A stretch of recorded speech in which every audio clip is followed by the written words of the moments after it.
Somebody, if he can go get me some water, please. I'm not that run out. Sex. My attitude toward what? Sex. Say it again. Sex.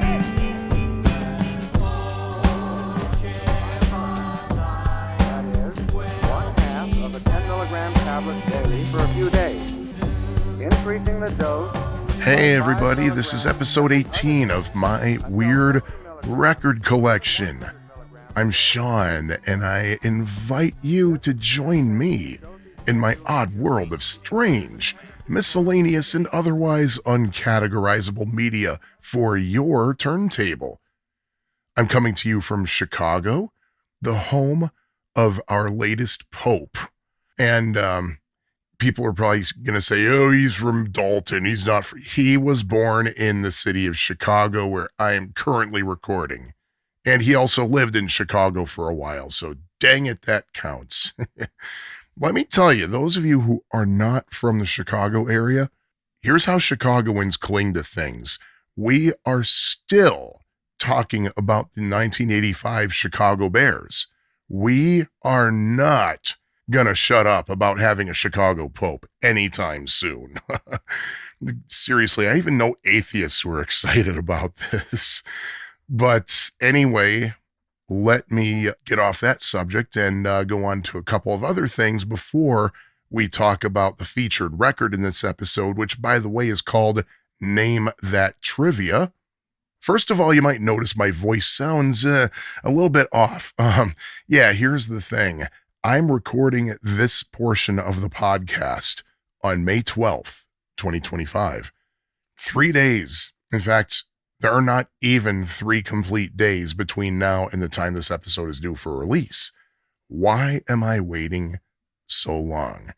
Because I had a really nasty attack of bronchitis, and in the process, it actually killed my voice. I had no voice for over a week, which was interesting when doing job interviews over the phone. Let me tell you that. But so my voice clearly has not fully recovered yet, but it's enough that I can record something. So here I am. And also, just to follow up, you might remember last time I spoke to you, it was Record Store Day, April 2025, and that I had a heck of a time trying to locate a copy of the Record Store Day release called The Makaha Sessions. Well, a friend of mine in another state happened to find a copy when he went Record Store Day shopping. And when I went to the store for Record Store Day, I picked up a copy of the Rockafire Explosion album for him because he was sure he wasn't going to find it. So we executed what was essentially an even swap. I sent him the Rockafire Explosion album. He sent me the Makaha Sessions album, or should I say he attempted to send it to me. Let me tell you something. He sent it to me. I followed the tracking. It was out for delivery on April the 21st, 3 weeks ago from when I'm talking to you. Monday, April 21st, it was out for delivery. And then all of a sudden, it was being returned to the sender. So I reached out to the post office and they said, well, yeah, it's being returned because your mailbox doesn't have your name on it. Well, that's strange because we got a whole ton of other mail that day, including other packages. We've lived at this address for 18 years. Our name is on the mailbox. And even then, this package would not have gone in the mailbox. The mailbox in our building is only big enough to take envelopes. The package would have been left in the foyer, or foyer if you prefer, on the floor, waiting for its recipient to pick it up. And they told me, yeah, you have to have your name on the mailbox or else we can't match the package to the receiver, which I call bull hockey because, number one, in this building, we still get mail delivered for tenants who have long ago moved out and whose names do not appear in the mailbox. And also, we still get mail addressed to our friends at 1448 North Victoria. Yeah, before you try to think, I know your address, Sean, you fouled up this time. No, you don't, because number one, Victoria is an east-west street. Number two, if I said 1448 North, that's nowhere near where I live. I live several miles away from 1448 North, so yeah. But anyway, yeah, the package is still not with me. It's still not in my friend's hands, although it's in his regional post office and just doing nothing. The status hasn't changed since May 7th, and I was supposed to have this thing in my hands, according to the post office, 3 weeks ago today. So, Rogers Park Post Office, I'm calling you out on this. But in other record shopping news, there was a record sale not far from me hosted by the Old Town School of Folk Music. Those of you who are unaware, the Old Town School of Folk Music is a nonprofit music school here on the north side of Chicago. I've taken so many classes there. I practically lived there. But they hosted a record sale in a Mobile Fidelity office that's not too far from my house. It's only really just not even a mile away, so it was a quick bike ride for me. It was not the most exciting sale in the world. It was one of those situations in which if you went there looking for something extremely specific, you weren't going to find it. It was very bottom of the barrel. It was basically things that the vendors obviously could not sell in stores, or basically leftovers they couldn't. It was all just obscure titles. If there was something that was very familiar, it was basically in terrible shape. Case in point, there was, I think it was Beatles 6. There was a copy in there. It was the only Beatles album I saw, and it was in terrible condition. There was a mono copy of Fifth Dimension by the Byrds, and the sticker on it claimed that it was in VG, or very good condition. No, it was not. The vinyl was very scratched up. The cover was in just okay shape. Yeah, even for $5, it was not worth it for me. No. Don't tell me it's VG and give me this garbage. No. But I did find a couple of interesting things. One of which was the 7-inch version of songs by Tom Lehrer. Now, years ago, back in 1998, I found the 10-inch version in a store that's long gone called Record Setter in East Brunswick, New Jersey, and it was pretty cheap. I was surprised it was so cheap, but I picked up a copy of that. I never thought I would find the 7-inch version. The 7-inch version of songs by Tom Lehrer is a 2 EP collection. It has 3 songs per side. So it's a 2-record set played back at 45. Haven't listened to it yet, but it looks like it's in really good shape. There are only 2 things wrong with it. Number one, both of the records have a metal 45 adapter wedged in them. It's the same one that was wedged in the Frank Sinatra High Hopes JFK song that I talked about in a previous episode. Same manufacturer, Webster in Chicago. And this time I'm not going to try to take it out because I remember the damage I caused on the other record, so I'm not going to do that this time. But both records have one of these in it. I'm going to keep it in. And also, I think the cover is incomplete because the liner notes only cover 4 songs. So I'm thinking there's a page or 2 missing, or maybe even it might be a trifold. I'm not sure. But I was thrilled to find this. It only cost me $5. And I only recently found out there was actually a 12-inch version of the 1952, 1953 version of songs by Tom Lehrer. I didn't know that existed. Didn't see it, but I heard about it. I knew about the 1966 re-recording. That was on a 12-inch, but no, this is apparently the original. But also at that sale, there were 3 copies of the 10-inch version. Needless to say, I did not pick one up because, well, I already have one. Something else I found was a record called Exotica on Cameo Records. And I'm really into the tacky exotic music of the 60s, and my wife got me kind of into that, actually. So I brought this home, and I showed her, and I said, oh, this might be something fascinating here. She looked at it, and she saw that the performer's name was Ted Auletta. And she said, Ted Auletta, I went to school with somebody named Auletta. I wonder if she's related. And this was in New Jersey. And the funny thing is, Ted Auletta, by coincidence, plays an important role in the record that I'm talking about today. And I'll get to that later on. So this was a heck of a coincidence. One other thing my wife pointed out was that the notes on the back of the album indicate that it was recorded on film. And she said, how does that work? You might remember that in episode 4, assuming you've heard episode 4, I talked about how there was a label, what was it called? I think it was called Cameo Records, that recorded their music on film because it allowed for more than 3 tracks at a time when 3 tracks was pretty much the limit. And also, the tractor feed on a film ensured that the film would be nice and steady. You don't have a tractor feed with audio tape, so the tape could theoretically waver back and forth under certain circumstances, while a tractor feed would prevent that. So I was all too happy to explain that to Lisa when she asked about that. But the only thing I'm not looking forward to is I was hoping this was in stereo. No, it's a mono copy. Oh well. Regardless, I'm going to stop now and move on to today's feature called Name That Trivia.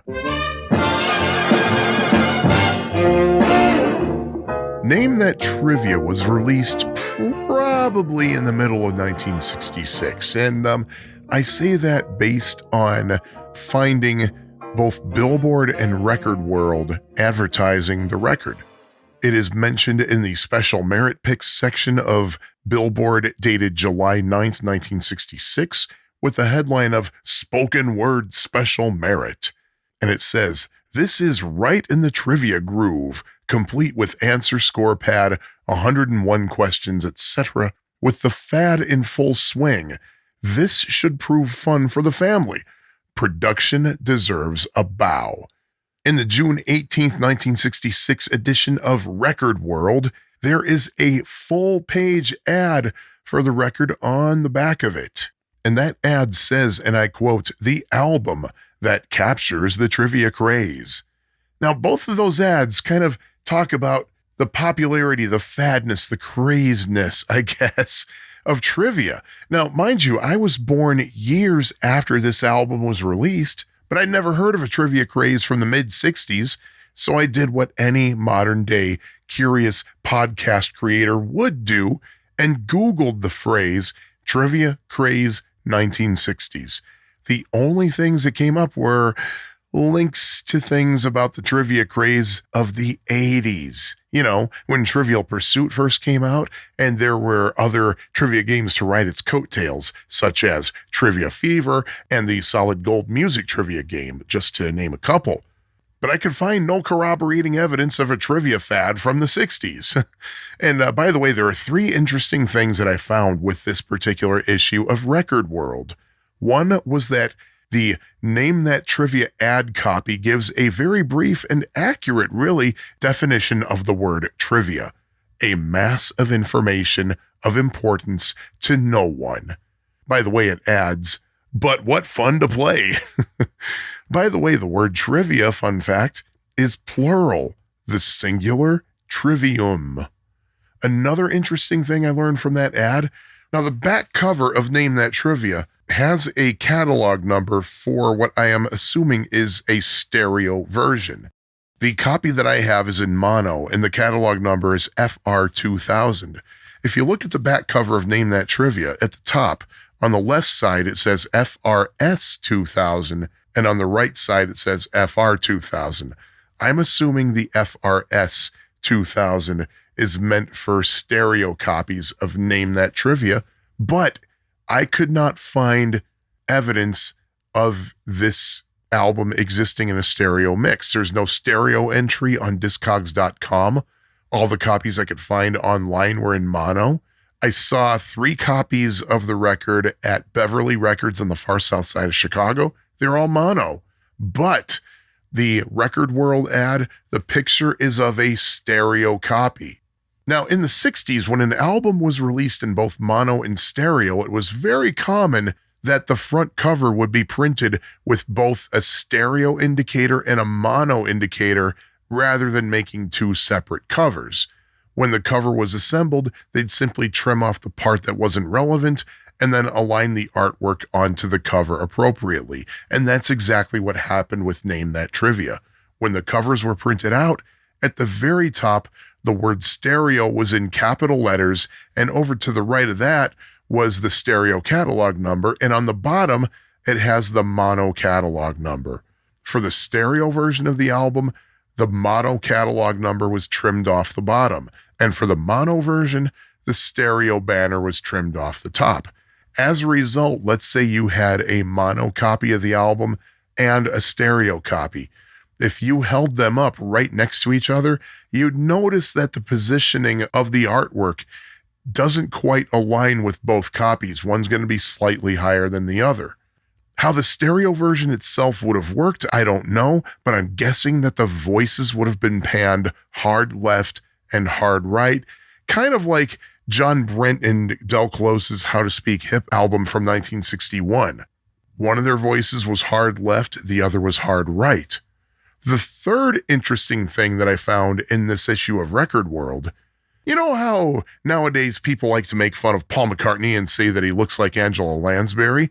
Well, I kid you not. There is an article in this issue of Record World that does the same thing. It claims that Paul McCartney looks like Angela Lansbury. And again, this was dated June 1966. And in fact, the cover date was actually Paul McCartney's birthday. So I found it interesting that the Angela Lansbury joke is decades old. Mind you, that has nothing to do with Name That Trivia, but it's still something from that issue of Record World that I found interesting. So let's get back to Name That Trivia. It was released on Frisky Records, which was a division of the Connoisseur Record Corporation. There are 3 credited narrators here. There's Phyllis Hedeman, James Dukas, I might be pronouncing that wrong, I apologize if I am, and Jerry Roberts. Also on the album is organ music provided by Ted Auletta, whom you heard me mention before. Now, let me tell you a little bit about Ted Auletta. He was born on October 22nd, 1923 in New York City. He earned a bachelor's degree in music education from NYU. He studied orchestration and conducting at Juilliard and at the Manhattan School of Music. He was the staff pianist and arranger for WNEW Radio for several years, and also on his resume, he was the musical director for Tavern on the Green, Rainbow Grill, and the Americana Hotel. He was also the pianist and arranger for the ABC TV series Sammy Kaye's Music from Manhattan, and he also played on the Lawrence Welk Show in its early days. He also released several musical albums over the years, including Exotica in 1962, which, as far as I'm aware, has never seen a reissue. He was the musical director for the NBC summer series Showcase 68, which was a talent competition. He also wrote scores for several plays and musicals, and he was the leader of the house band at the Hawaiian Room in the basement of the Hotel Lexington in, of course, New York City. Ted died of a heart attack on January 22, 1979 in Ireland while on tour with Irish-American Broadway entertainer Carmel Quinn. Now, all this information I just gave you came from the Space Age Pop music page over at spaceagepop.com, and I will put a link to that in the show notes on my website at myweirdrecords.fab4it.com. Now, getting to the narrators, first of all, Phyllis Hedeman, try as I might, I just could not find out any information about her. Now, the name itself showed up in some obscure movies from the late 80s, but the person who was pictured as Phyllis Hedeman looked pretty young, probably not the same Phyllis Hedeman who was on Name That Trivia. Now, Googling revealed that there is a 95-year-old Phyllis Hedeman who was born in New York City and apparently lives on Long Island now, but I didn't feel it was appropriate to reach out to her and ask, hey, are you the same Phyllis Hedeman who was on Name That Trivia? I thought it would just seem weird. All I can tell you about Phyllis Hedeman, who was on this record, is that she had a slight hint of a mid-Atlantic accent, which is now a long-gone thing of the past. The theme was long hair. The song was short hair. One of the other narrators is Jerry Rogers, and let me tell you, that was a nightmare Googling that name. I mean, I'm sorry, friends, but I just couldn't come up with any reliable information. I mean, Jerry Rogers is a common name. Now, if you look up Name That Trivia on Discogs.com, the Jerry Rogers credited on this record shows up as Jerry Rogers with 3 in parentheses. So I figured, well, let me see. He's a narrator. Let's see if I throw narrator into the Google search. Jerry Rogers in quotation marks and then narrator. One of the results was the Jerry Rogers 2 on Discogs.com, and that Jerry Rogers narrated some children's records, and specifically record versions of various Golden Books titles. I figured, oh, maybe that's the same Jerry Rogers, and somebody accidentally created a new Jerry Rogers in the database instead of adding on to this one. But I listened to some of the samples that I could find of Jerry Rogers narrating children's books, and I don't think it's the same guy. The voice sounds too different. Doesn't sound like either of the male narrators on Name That Trivia. The Americans and Maroons made 8. Where did they fit in the scheme of things? However, James Dukas, I was able to find out a little bit about him. He was born on June 6, 1925 in Portsmouth, Ohio. Now that's according to Internet Movie Database, IMDb. But according to Broadway World, he was born in West Virginia. So I don't know. Whatever the case, he was a character actor, and he appeared in such TV shows as Kraft Theater, The Defenders, Car 54, Where Are You?, Naked City, and American Playhouse, among many others. Some of his movies include Pretty Boy Floyd, The Hustler, The Towering Inferno, and The Amityville Horror, among others. Now, Jim Dukas narrated several children's books, including a version of Peter and the Wolf that was on Happy Time Records. And I have to mention that because, hey, I talked a little bit about Happy Time Records in episode 13 of my Weird Record Collection. Jim Dukas also appeared in several Broadway plays between 1964 and 1969. He died in New York City on December 14th, 2008. Classical melody to pop again. This is our running gag. Now, as for the Name That Trivia record itself, well, the front cover, it has a drawing of a human head with the top of the head mapped out. It says blatant trivia with blatant misspelled. Another section says trivia, another says trivia, another says nostalgic trivia, and then we have another trivia section, and then another section at the top of the head is marked repressed trivia. Over to the bottom left, it says, with that trio of trivia, Phyllis Hedeman, James Dukas, Jerry Roberts, produced by Ralph Stein.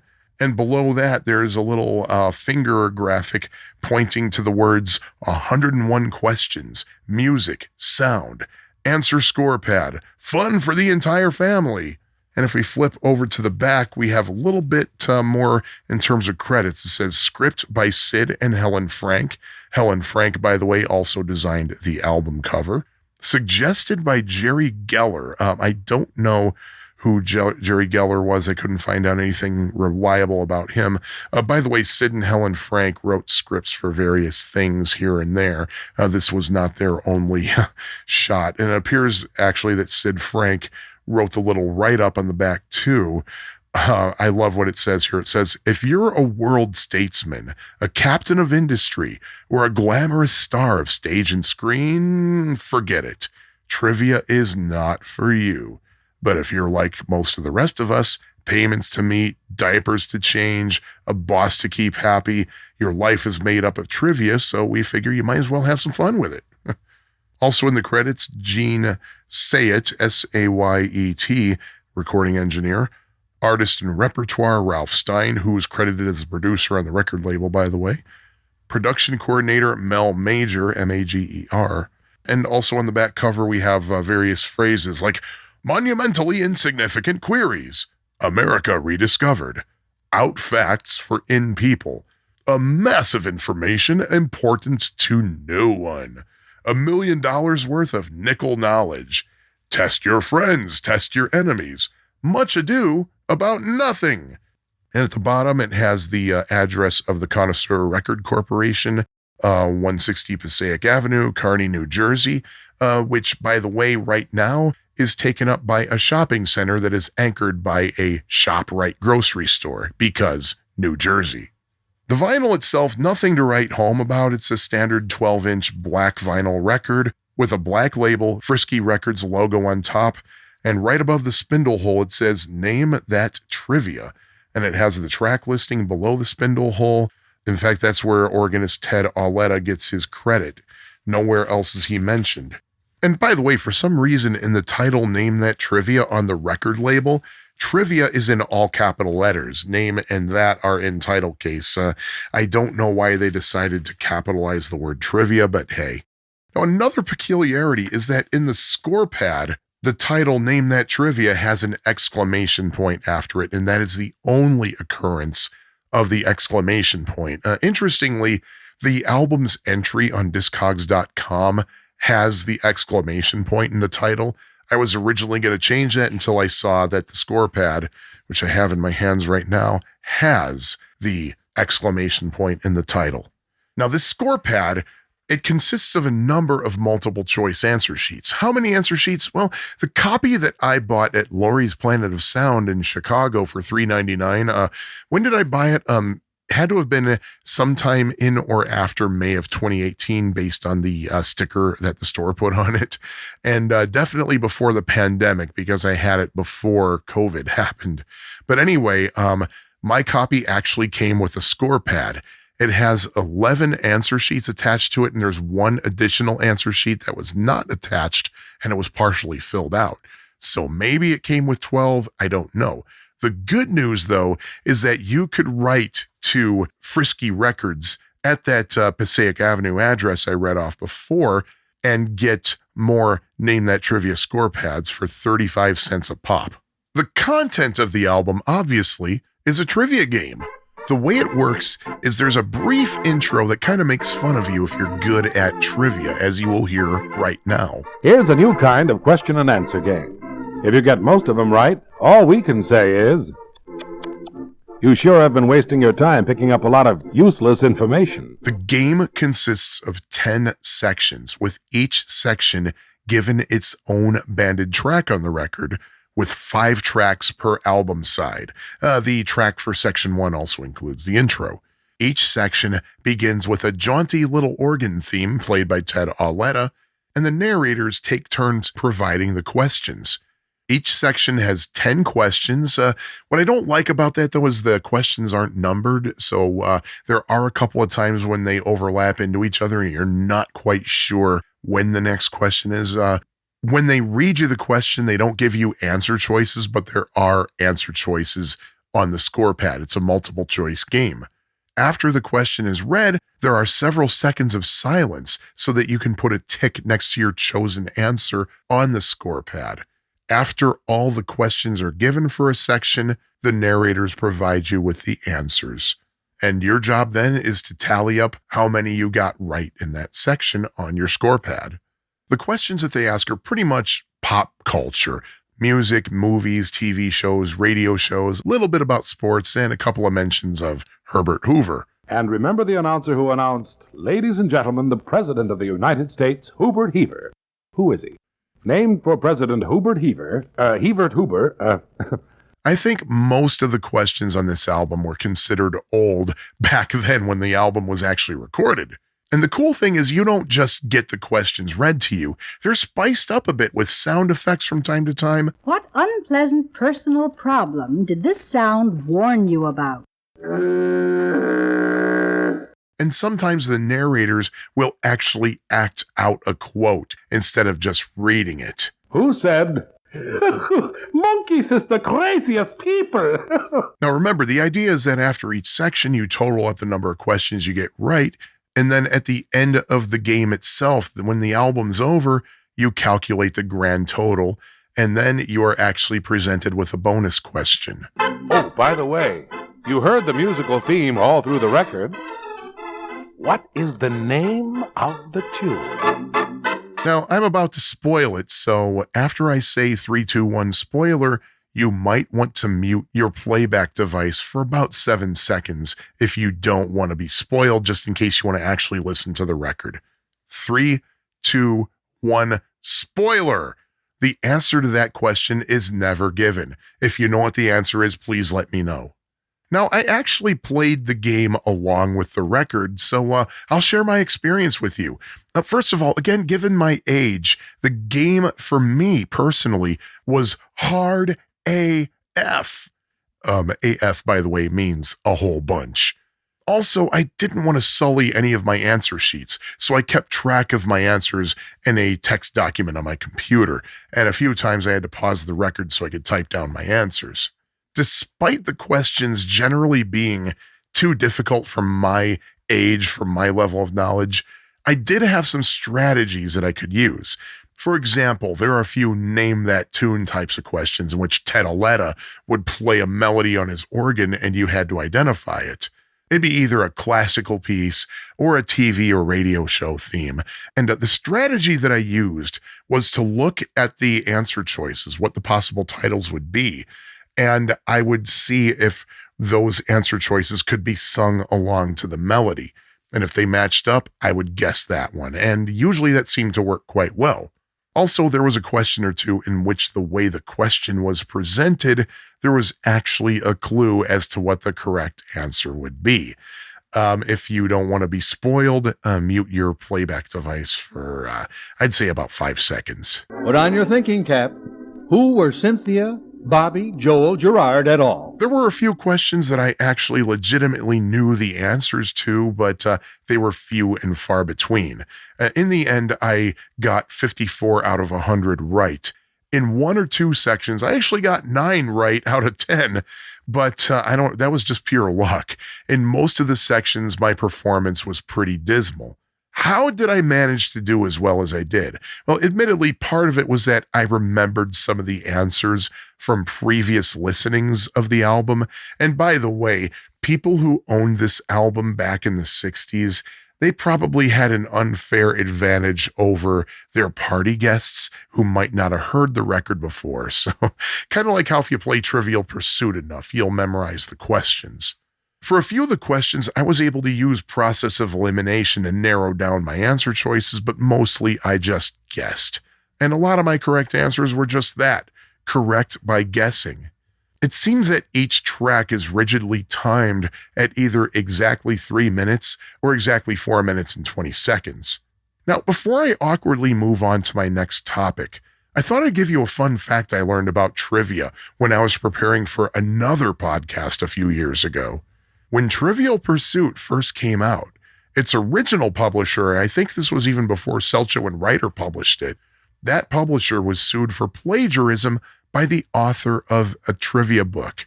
The author of that book purposely put some incorrect answers in his book as copyright traps. And he found that the Trivial Pursuit Genus Edition included some of those questions, including the wrong answers that were in his book. So that set off an alarm that somebody was cribbing off of him. So when that lawsuit was brought to a Canadian courtroom, the judge actually threw the case out. He said that the book was a collection of facts, and facts cannot be copyrighted. So if you've ever found yourself playing Trivial Pursuit and you swore that some of the answers were wrong, well, you were probably correct. With that having been said, let's talk about Sean's record collecting thoughts.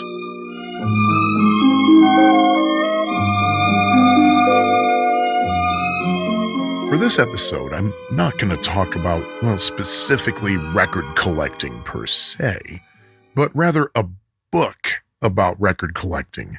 It was brought to my attention by someone who was listening to this podcast over YouTube, a user named Greg with the handle Mackie Mintle. Apparently, he has a weird record collection like mine, with the same types of records, except that whereas I currently have about 150, give or take, his number in the thousands. Greg told me his collection was actually written about in a book called Vinyl Junkies, Adventures in Record Collecting. Naturally, I had to seek it out. As is my usual habit when learning about a book for the first time, I checked the public library for a copy rather than, say, buy a book that I might not end up liking. Well, actually, I have to say I needn't have worried. I haven't finished the book yet, but I already know I'm interested in buying a copy. Vinyl Junkies was written by Brett Milano, and it was first published in 2003. I gotta say, it doesn't matter that the book was written over 20 years ago. The stories in the book are so fascinating. The foreword was written by the late Pat DiNizio of the Smithereens, And each chapter of the book focuses on a very specific aspect of collecting records. The chapter in which Greg, I'm assuming he's the Greg Hilligus referred to in the book, his chapter is the 9th chapter called Valley of the Strange. In that chapter, Greg makes reference to a record called Distress Cries of the Cottontail that he would play to scare people out of his house when they're about to overstay their welcome. Keep in mind, this book was published in 2003, which was still fairly early-ish in the days of the internet being in just about everybody's homes, and as such, it wasn't terribly easy to look stuff up, at least not nearly as it is now, but Greg didn't know much about the record or why it existed. Spoiler alert, it's not specified in the book, but chances are it is a record published by Johnny Stewart, and I happen to have a couple of his records and will be covering them in a future episode. The chapter covers not just the kinds of records you'll hear about on my podcast, but also records by obscure artists who, let's just say, have good reason to be obscure. And we're talking beyond the realm of, say, the Shags. That's not all the book talks about, of course. The first chapter discusses a gentleman named Pat who lived, maybe still lives, outside of Boston with a huge record collection along with audio equipment that likely cost tens of thousands of dollars to put together, including an expensive wood carving he'd place on top of the records on the turntable, swearing that the wood carving is important to the sound. Another chapter discusses old shellac 78s of R&B musicians. The strategy one collector used to acquire some of the rarer ones: visit black neighborhoods, knock on doors, and ask if they had any of these old records laying around they weren't interested in keeping or listening to and wouldn't mind selling. And quite often this guy would come across some nice treasures for a low price using that knock on the door in a black neighborhood technique. But other times he'd be met with suspicion of trying to lowball these strangers out of potentially valuable records. A big takeaway that I got from reading Vinyl Junkies is that, well, I'm such an amateur.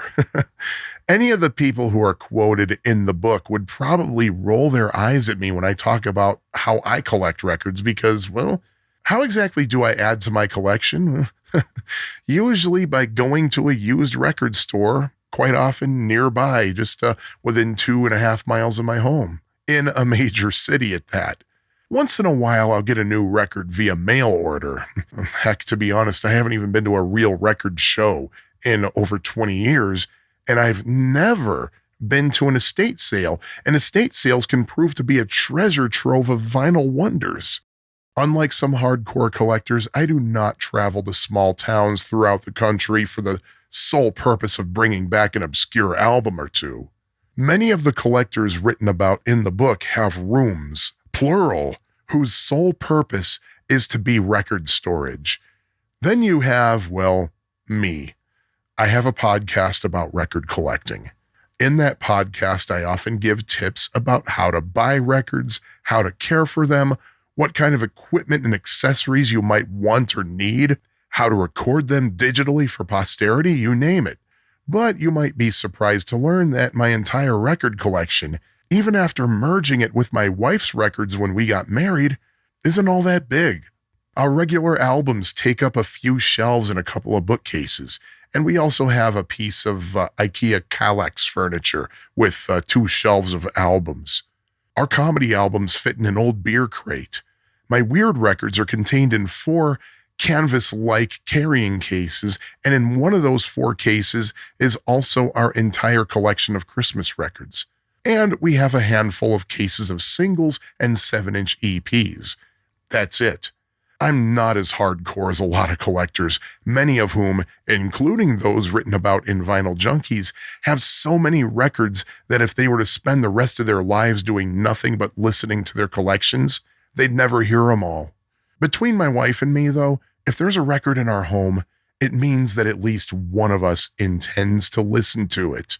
Neither of us collects for the sake of collecting. I mean, there are exceptions. For example, I have a copy of I Remember You by Frank Ifield, even though I have zero interest in anything Frank Ifield. The reason I have that record is that on the label, his name is misspelled as Frank instead of Frank. And I also have a copy of I Can See Clearly Now as performed by, and I swear to whatever deity you choose to worship that this is true, Ray Charles. And the only reason that I have it is because it's Ray Charles singing I Can See Clearly Now. And we do have a few autographed singles that are framed on our living room wall, but other than that, if we have a record, we intend to play it. Mind you, that doesn't mean I don't acknowledge, accept, and appreciate those who collect for the sake of collecting. I mean, if it makes you happy, that's the important thing. But just be warned that if you decide to invest time and money into the book Vinyl Junkies, not that it's an expensive book, you can get it for under $12 from Amazon. And I will link it in the show notes, by the way. Be warned that these are the stories you're going to read about. You're not going to read about finding, say, a Beatles Yesterday and Today Butcher cover or picking up some RCA shaded dogs at a record show. You're going to read some pretty dang intense stuff. And personally, I like it.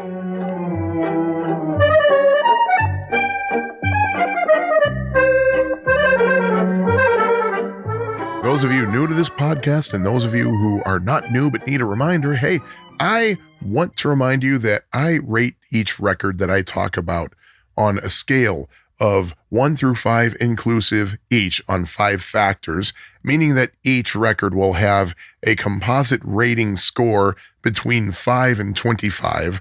Of course, that is also inclusive. First, I rate the record based on local interest or usefulness based on whatever the contents of the record are. And I also take into account historical interest. Is this record an interesting sign of its time, perhaps? I also rate records on their uniqueness, weirdness, and enjoyability. Now, my friends, while the recording and history of this album is very New York City-centric, I really don't think local history really plays a role in rating this album, so I'm just going to go with usefulness. It's pretty obvious that there is some kind of usefulness factor in Name That Trivia. I mean, think about it. You have people over for a dinner party. It's going to be 3 hours before the ossobuco is ready. One of the ways you can pass that time? Why, distribute score pads and pencils and put the record on. I can totally see this being a fun party activity nearly 60 years ago, possibly even to this day. I'll rate the usefulness of Name That Trivia 4 out of 5. I gotta admit, though, that I'm having a bit of trouble with the historical interest category of my rating system with this record. Due to the nature of the questions in Name That Trivia, it's clear that the contents of the record will only appeal to those who were alive and aware in, say, 1966 and before. Normally, I would automatically give the historical interest rating a high score because of that. But on the other hand, someone listening to this record today who's, say, my age is going to have a hard time playing along. But on the nuclear accident mutation third hand, that shouldn't really interfere with historicalness. Oh, wait, I don't see a red underscore under historicalness, so I guess it's a real word after all. Anyway, you know what? Heck with it. Name That Trivia gets a historical interest rating of 4 from me. Let's discuss Name That Trivia's uniqueness. Is it unique? Well, in terms of numbers, probably not. I'm guessing that it had a pretty good distribution in 1966 because there are plenty of copies to be had. I mean, again, last time I was at Beverly Records, they had 3 copies in stock. As of May 14th, 2025, there were 7 copies available on eBay and at least 1 each on Etsy and Amazon. Discogs.com shows 50 users who claim to own it, myself included, and 18 copies for sale. All the copies that I've seen for sale, both online and in person, had prices ranging between $3 and $18, so nothing terribly outrageously priced. Also, the concept, a game on a record, not terribly unique. Of course, party games with an audio component were very common right up through recent times. But Name That Trivia is different enough that if you were to spot it in a box of records at an antique shop or a yard sale, it would strike you as something different, something you don't see all the time. So, I'll be wishy-washy and give the uniqueness rating a 3 out of 5. And hey, what's the name of this podcast? My Weird Record Collection. So I should rate the weirdness of Name That Trivia. Really, the only thing truly weird about it is that when you think of reasons you'd want a record, primarily listen to music, it'd be pretty weird to see a trivia game in the form of a record. The front cover artwork is a bit odd and striking, but at the same time, it wasn't all that uncommon for its time. I mentioned How to Speak Hip earlier, and I'll mention it again. The cover of Name That Trivia does give me a little bit of a How to Speak Hip vibe. I have to say that for what it is, the album really isn't all that weird, especially again, given how commonplace party games would become on audio media. So I'll rate the weirdness 2 out of 5. And finally, enjoyability. Notwithstanding that the questions in the game are from a time that people say my age and younger would likely have an extremely difficult time playing it, it's still enjoyable. It's probably more enjoyable for those who remember hearing and seeing vintage TV and radio commercials, or when those movies from the 50s and early 60s were current and mainstream. That Name That Trivia isn't just a here are the questions, here are the answers format, and that the narrators actually put a lot of effort into the product, and that there are music and sound effects to accent the material, it really is an enjoyable listen.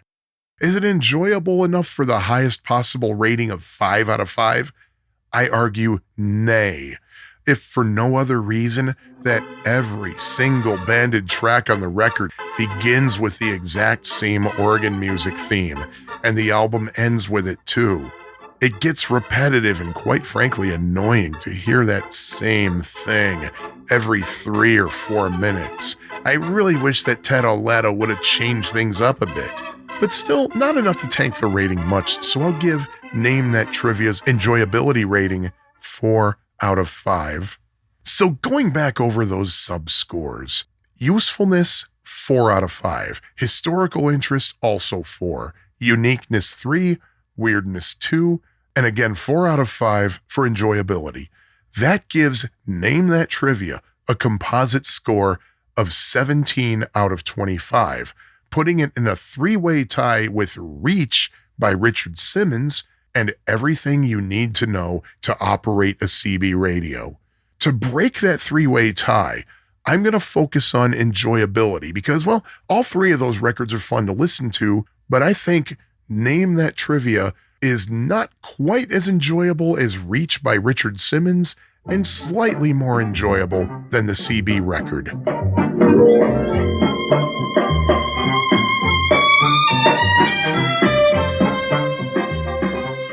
My dear friends, that was Name That Trivia. If you have any thoughts on this record or anything else relevant to this podcast, you can reach out to me. And my email address is myweirdrecords@fab4it.com. And Fab4IT is spelled F-A-B, the number 4, I-T. And by the way, that is very similar to the URL for the website for this podcast, myweirdrecords.fab4it.com. By the way, one of the things you will see on the My Weird Record Collection website is a link you can click that says Buy Me a Coffee.